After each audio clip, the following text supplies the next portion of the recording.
इन छुरियों की रंगात एक जैसे थीं।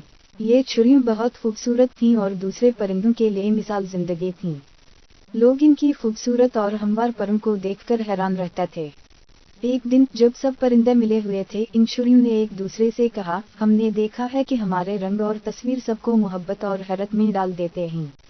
एक दूसरे छुरी ने जवाब दिया, तुम्हारी बात ठीक है, लेकिन क्या हम मोहब्बत और हैरत के अलावा इंसानों के बारे में कुछ और भी जान सकते हैं? तीसरी छुरी ने कहा, हमें तो सिर्फ इनके खूबसूरत जिस्म की परछाई और रंग नजर आते हैं। चौथी छुरी ने मुस्कुरा कर कहा, मैंने एक दिन एक दिलचस्प वाकया देखा था। एक दिन एक बुढ़ा मुंशी एक लड़के को पकड़कर ले गया था। लड़के ने मुंशी से कहा, आप हमें कहाँ ले जा रहे हैं? मुंशी ने जवाब दिया, मैं तुम्हें राजा के पास ले जा रहा हूँ। लड़के ने हैरान होकर सवाल किया, राजा?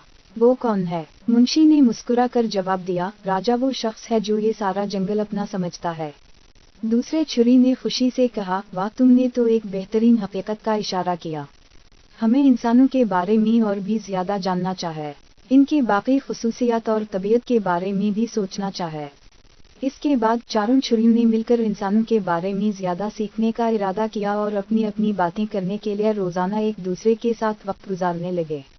इन्होंने मोहब्बत और खूबसूरती के अलावा इंसानों के बाकी अहम पहलुओं को भी कद्र करना सीखा और दूसरे परिंदों को भी इन पहलुओं के बारे में आगाह किया। इस वक्त से ये छुरियां जंगल के अंदर एक मिसाल बन गईं और दूसरे परिंदे भी इनसे मोहब्बत करने लगे।